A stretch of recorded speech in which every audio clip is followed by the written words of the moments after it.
is up, everybody, and welcome back to another video. In today's video, we are going to be diving into part 1 of the Lions game plan against the Indianapolis Colts. In today's video, we're taking a look at that Lions defense against this Colts offense.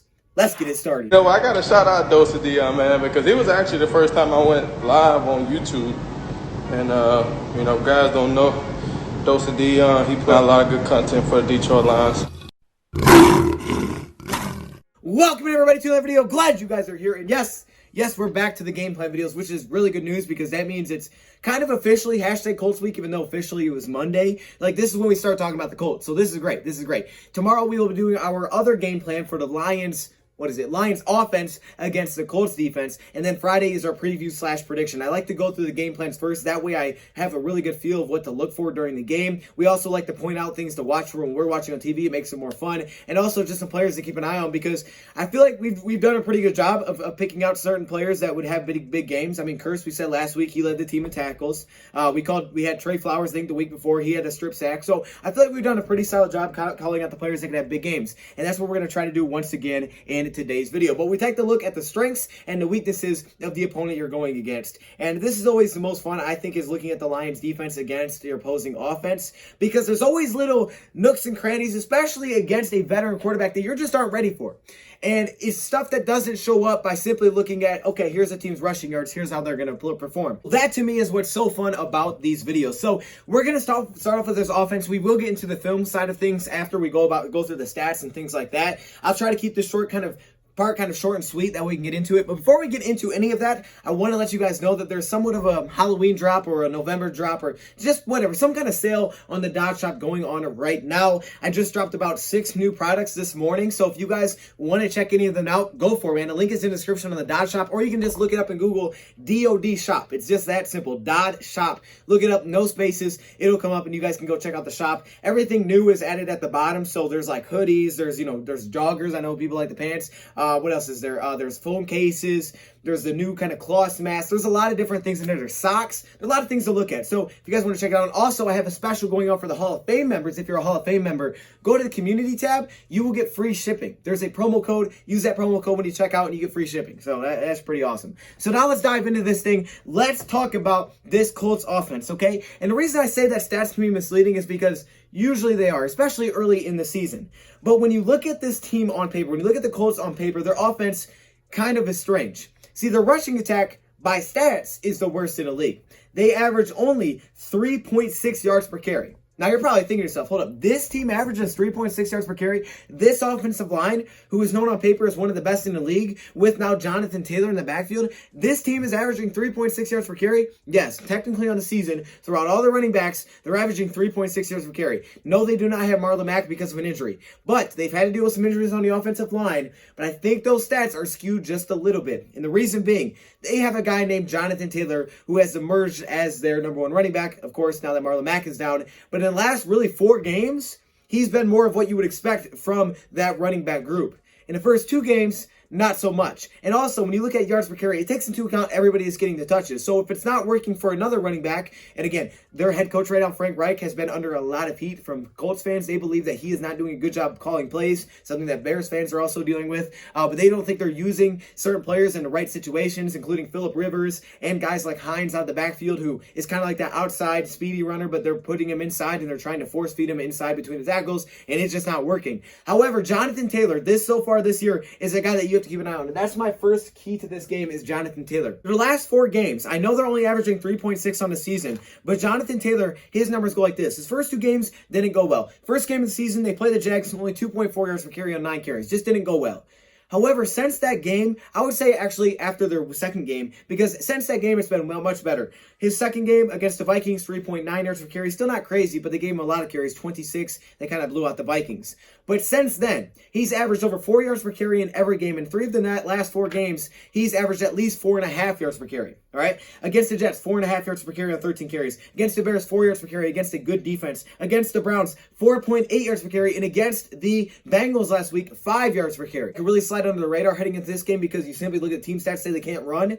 But the thing is, they can run. And Jonathan Taylor can run the football. Now, he's only getting about 12 to 13 carries per game in his last 4 games. And I think a lot of that also has to do with how the game has been going. They've been in a position where they're playing from behind, like last week against the Bengals, against the Browns. And when you're in that situation, you don't run as much. So I think that's kind of a big factor there. Also, the running backs are getting involved in the passing game, so we'll touch on that once we dive into the film. So I just want to, point out that the rushing attack that's averaging 3.6 yards per carry, 98 yards per game, and only 5 touchdowns is not maybe going to be as bad as some people expect. Now, the Lions' run defense recently has been much better. I mean, that's been the key to their success. So I really look forward to seeing that matchup. And again, we'll dive into film on how they like to run the ball to see how the Lions are going to stop it. Now, passing for this Colts offense, they're led by veteran quarterback Philip Rivers, who has some strengths, definitely has some weaknesses, okay? There's a way to make Philip Rivers uncomfortable and beat him. There's also a way that he can beat you and go off in a game.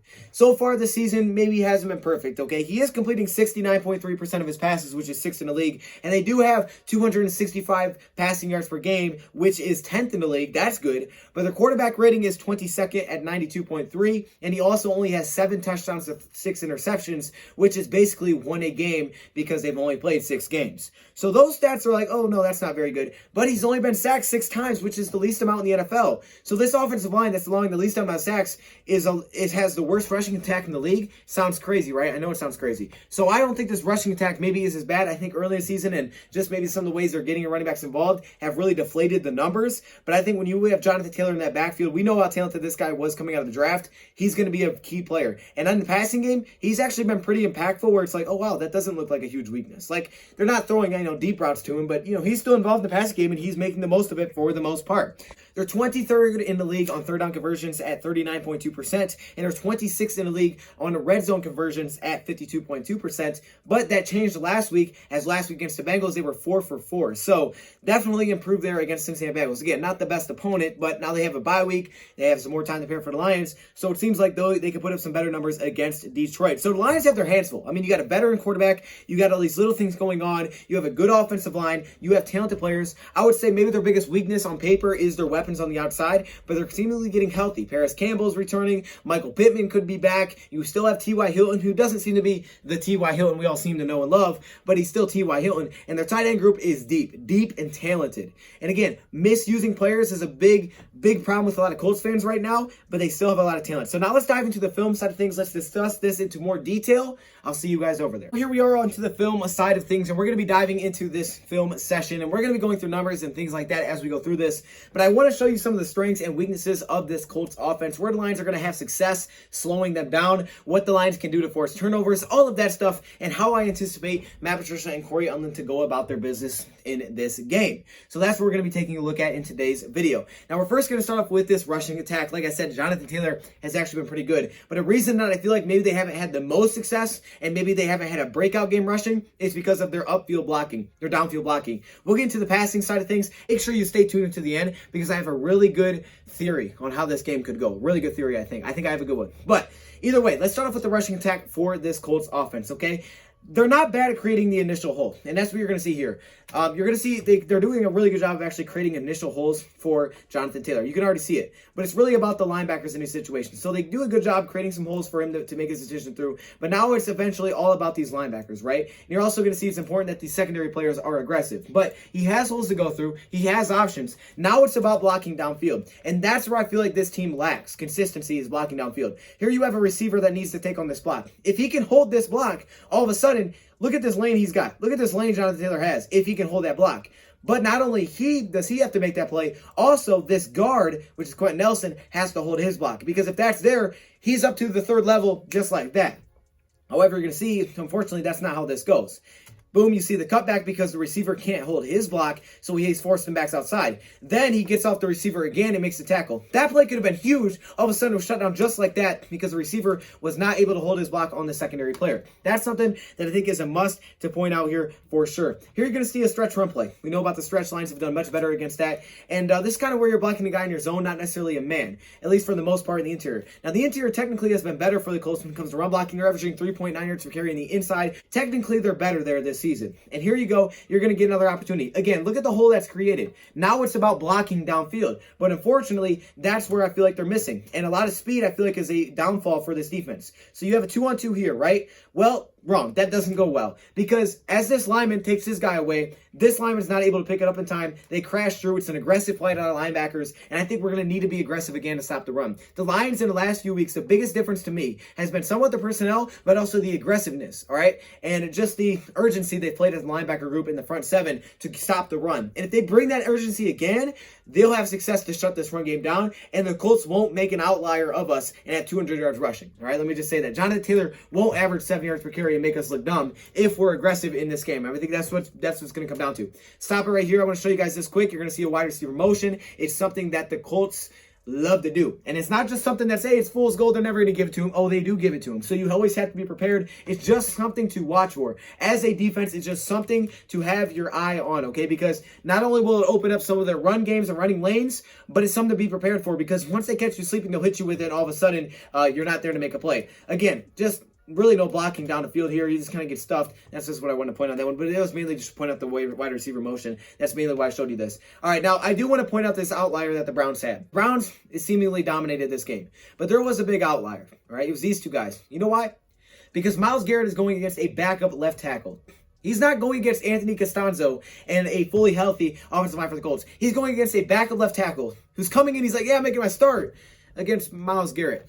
That just doesn't seem fair. It just doesn't. He only had 1 sack on the game, but you can just see he wrecked it. Whether it was in the pass or the run game, the guy just absolutely destroyed the game, and it made Phillip Rivers so uncomfortable. So, if Trey Flowers can turn into Myles Garrett against Anthony Costanzo, that would be ridiculous, and I would love it. But I'm assuming that's probably not going to happen, but you can see here he just destroys the run. I mean, that's just somewhat of an outlier. I think that was in that game. Unfortunately for the Lions, what I want to point out there is Costanzo should be healthy, so we won't get that advantage, unfortunately. Okay, so let's continue with this. Here again, you're going to see another wide receiver motion. It's just something to keep an eye on. I'm going to show you later where he actually gets the ball. But there's a wide receiver motion, something to always be prepared for. And you're actually going to get a handoff here. Now, they're going to pull, as you guys can see, their right guard, and they're going to pull their tight end. Now, what's interesting about this play, let me go back a little bit. What's interesting about this play is the way that they set this up. Okay, so they're going to pull their guard, they're going to pull their tight end, they're going to bring the wide receiver motion. Now, the wide receiver motion can do a lot of things for the run game. If this is man, you would think, okay, he's going to follow across. I'm not saying it can't be man. Either it's zone defense or he does a heck of a job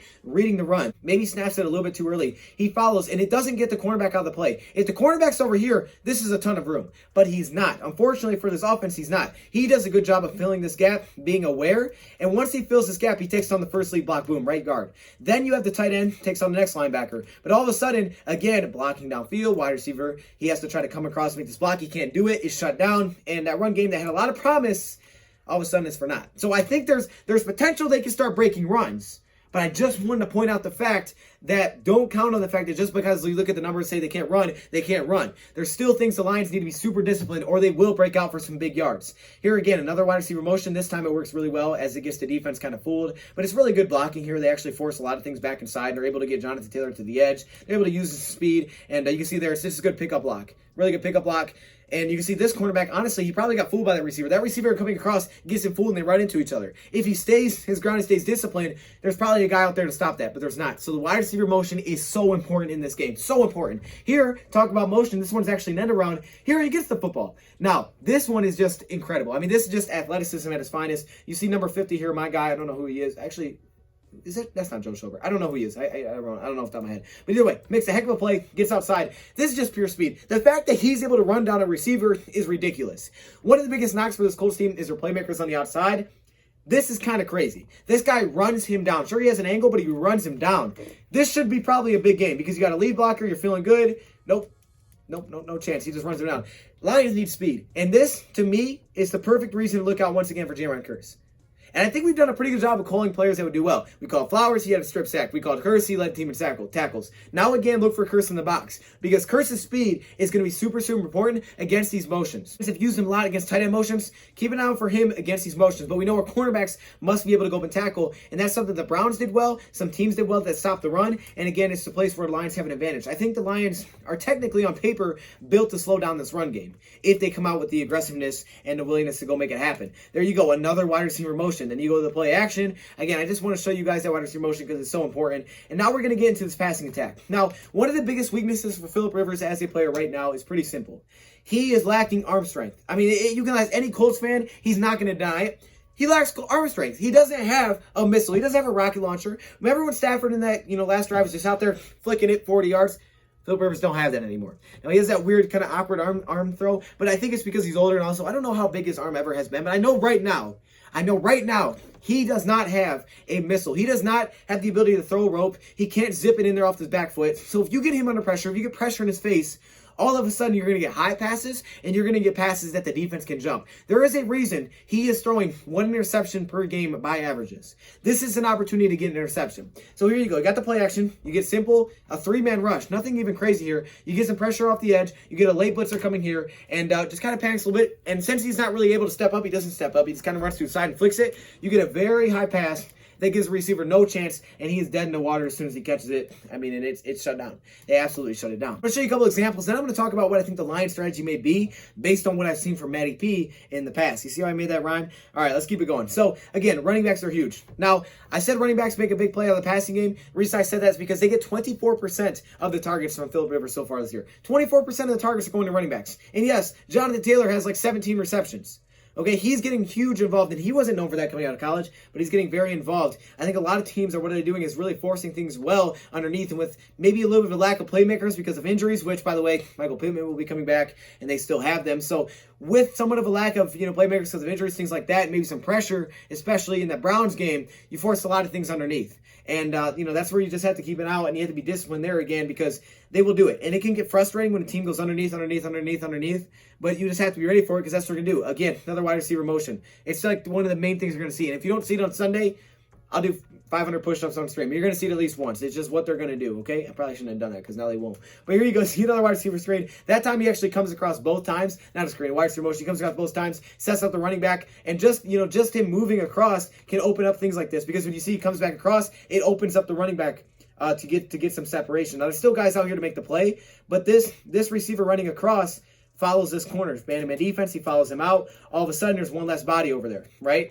And there's some confusion. It's kind of a nice little pick play that was set here, and all of a sudden, he has about 5 yards before he's even touched. So they designed things to go underneath, okay? And that's one of his strengths. So even though Frank Reich is getting some heat for play calls, one thing he is doing, and maybe he should do it more often, is somewhat designing plays for him to get some underneath routes. And that's where Phillip Rivers is strong because he's a smart quarterback. He's very aware. He has a good touch on deep balls, but he doesn't have that arm strength. He doesn't have mobility. He's a sitting duck if you get pressured. I mean, the play is just obliterated. You see these guys are just getting off blocks, shedding blocks, and what do you think that's going to lead to? Just tell me. You can make the guess. It's going to lead to, a dump off, right? That's just what it is. So pressure from the front four would be great. I don't know how much we're going to get because they have a healthy offensive line now coming into our game. But if we can get it, obviously I'll take it. That would be awesome. And we'll talk about the blitzing and whether or not the Lions should do that. Here you're going to get a 5-man rush. This is honestly just a complete miscommunication off the edge. You're going to get this edge rusher, and then you're going to have your tight end pulls, and you have your running back here, right? This is bad communication. John Taylor says, I'm not taking it. This dude says, I'm not taking it. So he says, okay, I'll walk around both of you. And that's what he does. He walks around both of them. And then you're going to get a high pass from Phillip Rivers. So he walks around both. He feels the pressure. Not really able to step up. You see how he's kind of throwing like this? That's not where Phillip Rivers wants to throw it. And he has to anticipate super early. So the receiver's going to run a comeback, and this pass is going to be really high, really high. And it could be a pick because he throws it so high because he just can't flick that thing out there on a rope. You're going to get a high pass that, could have been jumped and picked. Got to be careful there. There was a flag, but you got to be careful. I'm just saying that's where the Lions can get after him and get some interceptions. If the Lions are going to get interceptions, it's going to be getting in his face, getting him uncomfortable, and all of a sudden making him throw some passes too high because he can't step up in the pocket. So that's one of the biggest keys in this game if the Lions are going to force him interceptions. That's what I want to point out. But I have a feeling I may know how the Lions are going to play this. Here you can see again the left tackle just getting beat. Unfortunately, we won't have that luxury, but we may. I mean, hopefully we can beat whoever's out there, but we probably won't have the same luxury. Spin move from Myles Garrett. This time, guess what? You're going to get a tip. Again, he's just trying to go out there. He just feels a little uncomfortable. You can just see a little comfortable. He doesn't step up. Doesn't step up at all. He sees the spin move. He's like, oh, snap, get it out. And you get a pass that could be picked. That's not good. If that's picked, that's a touchdown. Speaking of that, why don't we show you guys one that is a touchdown out to the flats? Let's do it. All right, here we go. Phillip Rivers gets some pressure off the edge, feels it, so he steps on the pocket. But guess what? This man can't hold. So when he steps forward, he's got a man in his face. He's like, oh, snap, I got to go right to the running back. And he's late to it. You don't throw this late. You can't throw these passes late. Doesn't have the zip on it. It needs either. And it's a pick six. That's where you get interceptions on this man. However, how will the Lions play this? Here you're going to see an underneath route to the running back. How will the Lions play this? I have a theory. Okay, because there's really two ways I think to beat this. And I think a mix is how you do it. You can stop the run by playing aggressive, everything like that. How do you stop this pass? There's two ways to do it. You're playing a veteran quarterback, has strengths, has weaknesses. He's a smart player, can read the defense. He has a nice touch on deep balls. We'll see that. So you have to be prepared for that. And what we saw from them last week, which we'll get into, was an up-tempo offense. Did a little bit different, and they got going. And if you can keep them up-tempo, they're going to have more success. But they were getting them some shots down the field. They were attacking, and it was successful. How do you beat this offense? Well, I think there's two ways the Lions can go about this. A mix is the best in my opinion, but I think there's two ways. Think back to the 2018 game. Matt Patricia's first year as their head coach. His first win as the Lions head coach against New England Patriots. We had Tom Brady coming into Detroit. Tom Brady, like Phillip Rivers, I'm not saying they're the same player because they're not. But Tom Brady, similar in some ways of being a guy that has a nice touch, doesn't have the same arm strength that he did. Not really mobile at all, right? You get him in pressure, he's done. Did the Lions play him? Did they blitz a lot? No. Patricia's not known to blitz a lot. Now, personnel's different, I get it. But how did the Lions play that team? He brought about 3. He dropped into coverage. He forced nothing downfield. We held him to 10 points. We got an interception. Slay got a pick in that game. We got some coverage sacks. That's how he beat them. So don't be shocked if coming into this game, Matt Patricia goes with my number 3 and tries to force everything underneath. Drops into coverage. Brings 3 to 4 rushers. And says, okay, beat us underneath. Stay disciplined. Go up, make tackles. Because if you can shut down the run and you get a team to 2nd and 8, 3rd and 8, and these underneath passes won't be as effective. Then when it comes to 3rd and 4, 3rd and 3, now you play up tight. Don't be surprised if that is Matt Patricia's strategy in this game.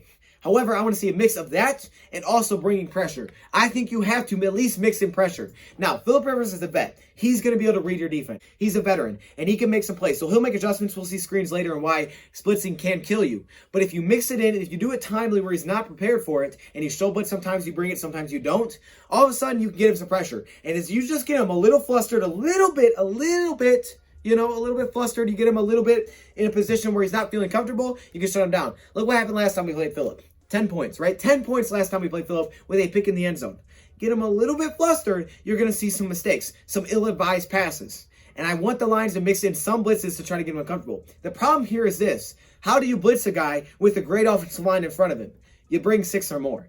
I'm not kidding. I think we're going to see either Lions drop a lot or bring 6 or more. That's a bold prediction. I'm throwing it out there because I have no idea. The Lions haven't done that much this year. It's just a completely bold prediction from what I know about Matt Patricia. Don't be surprised if a lot of times he's dropping and showing a lot. But all of a sudden, here and there, he brings about 6, 7 rushers, and he tries to just get him super uncomfortable. Because even if it doesn't work that play, now he's got that in the back of his mind that, oh snap, I don't know which play they're coming, I don't know which one they're not. And then you get some plays where maybe they're high, maybe he's a little bit uncomfortable and he thinks someone's coming from his backside and they're not. He throws it high and you get a pick because he doesn't step up in the pocket. He's going to be big on DTs also. If DTs can shut blocks and get in his face, you're going to see, I'm predicting 1 interception today. I'm predicting one person to jump around and pick it off with his arm strength. That's what I'm predicting is 1 pick from somebody. Whether that's a safety, Tracy Walker playing aggressive curse, whether that's Jeff Okudah getting a second, Amani getting the first that he is due. Whatever it may be, I'm predicting at least 1 pick in this game from the Lions defense. Okay, let's get back to the film now that we discussed that. Here you're going to see just his immobility, right? Just feels a little uncomfortable, so he takes off. Dude's not going anywhere. This is what I'm saying. Like, there's not a lot of concern to contain him because, look, you don't need to. The guy's not going anywhere. The defensive tackle can run him down. He's not going to go anywhere. That's one of his biggest weaknesses. Stafford's not mobile, but he can at least, move. This guy really can't move. Now, here's where the blitzing is concerning. How do they slow down the rush? Screens. Screens. Wide receiver screens and running back screens. Sometimes they'll run 2 each side, and you don't know which one he's going. They'll start one way, go back the other. We've seen a lot with Lions with tight end screens.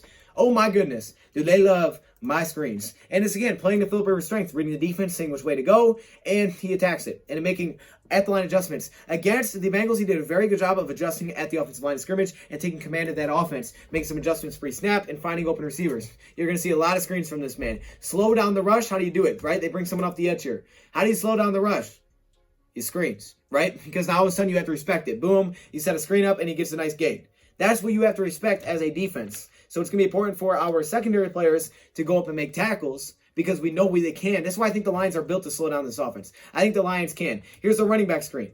Doesn't go well, right? Not a great throw there. And again, he's just maybe a little flustered. Like, oh, snap, there's someone there, and he flicks it out, and it's not a good pass. All you got to do is get in his head just a little bit. We've seen it. This guy can make some mistakes. He's a great quarterback when he's comfortable. When he's uncomfortable, all of a sudden things can go wrong really, really quick. That's what I see with Philip Rivers, and I feel like that's been a fact for him for a long time. Not saying he's bad. I'm not saying that at all. You just have to find times to make him comfortable timely. Don't do it all game and make it like, okay, hey, we're gonna rush you every play. Well, I'm gonna dot you up. Whether it's screens, dump offs, I'm just gonna do what I do and do what I like to do. And all of a sudden, guess what? Hey, look, I'm not nervous by our pass rush because I know when it's coming. Don't let him know when it's coming. They're gonna drop a lot. That's just my bold prediction. Here you're gonna see one against the Jets. I want to show you just a couple of things that he can still do though. This is why you have to respect him. Okay, you see motion here. They set up the defense. He can read the defense before the snap. Hits you with the play action. Doesn't have the biggest arm. You can see on the move. Maybe he can't get it to the sideline, but it's a dot. I mean, it's a dot. He's right over the linebacker's head. The guy still can throw some dots down the field. And this is where he can beat teams, right? Because he has a nice touch on the football. Very nice touch on the football. I mean, the veteran quarterbacks, arm strength is great. But if you can't throw accurately and you can't put that touch on the ball, what does it really mean? Well, with Philip Rivers, he can. Nice little step in the pocket there. And it's a really good, I mean, that's a heck of a throw. That is just a heck of a throw. All right, I want to show you guys two route concepts here that I thought were super, super interesting. And this is a touchdown. Here you're going to see basically a scissors action that they're going to run here. And they actually did some really interesting stuff. And I think Frank Reich coached really well against the Bengals. You're going to see scissors action here. And all they're going to do is basically say, okay, hey, look, you're focused on this receiver. It looks like he may have some space, but we're going to open up for the tight end. And the reason that this works is because earlier what they do is they did the actual opposite thing, where usually you're setting up for the receiver, they would have the tight end basically be the decoy. This time, you use that, you get the tight end wide open, it's a touchdown, right? And it's not a bad pass out to the outside. Here you're going to see another one. This play was one that spoke out to me against the Bengals because it was one where they mixed it up. Something that the Colts did last week was up-tempo, and they were able to take shots. I think they're going to try to take some shots and stay with that. They've had 2 weeks to prepare against the Lions. But this is something that's big, is they're going to try to take some shots. We have to be prepared to shut them down. So you're going to get this receiver who's kind of going to be like, okay, he's running off. And then stop, boom, he's going to hit you with this deep route. Oh my gosh, my marker went wild. Okay, stop it. Let's retry that. Oh, wow, this is not good. All right, okay. There we go. Okay, so he's going to run here, and then he stops, he hits you with that, and he goes deep. Watch this play here. It looks like he's running it off to get someone else open, which you're going to see what I'm talking about in a second. So you got the tight end here. Okay, you're thinking, all right, he's running out here. He's going to get the tight end open to the outside. All right, it makes sense. Like, I can see what they're looking for. But boom, all of a sudden, he puts his foot in the ground, and Rivers, he still has enough arm strength to put it deep. He just can't put it on the line. And dot, and he goes a long way. They called him short of the end zone. Probably should have been a touchdown, but they called him short. So that's just something I want to point out. So what's the strategy? It's going to be interesting. I'm going to be really interested. Players to watch. J-Ron Curse again. Defensive line. I think the defensive line has to be really good in this game. I'm going to say defensive tackles. Sheldon and Pennicini specifically, just getting in the face. Just making him a little uncomfortable. But I think the really key is mixing the blitzes and not blitzing. Matt Patricia and Corey only need to have a really phenomenal day coaching in this game to have success. I think they have to be great coaching because this Colts team is no joke. This is a team that you have to coach really well against. You're going against a vet quarterback. He's gonna dot you up, right? He'll dot you up if he feels comfortable. So you can't let him be comfortable. You have to make him not know what's gonna happen, right? You have to make sure he knows the unknowing. That doesn't make any sense at all. So you know what I'm saying? And I think the key player in this game actually, here's what I'll say. I think the player that breaks out in this game, I'm going to go Jamie Collins. I'm going to go Jamie Collins has a big game, and I think one pick from somebody. All right, that's my bold prediction. Let me know your thoughts, comments below. Thank you for watching. Back with the Offense Side tomorrow, and I am out. Are you kidding me right now? I had to put my helmet on for this one. Are you kidding? Look at this. Look at all these members. What? Yo, hey, shout out to all the members, man. Look how many All-Pro members there are. Like, literally, it's the whole screen, dog. This is crazy. The patrons, of course, the Hall of Fame members, man. Y'all got the gold color. It's kind of yellow, but it's supposed to be gold. Shout out to all the members, man. If you want to be a part of this, all you got to do is join the channel. But there are perks that come with it. Stay locked in the community tab if you are a member because that's where a lot of information comes out. I appreciate all of you. What?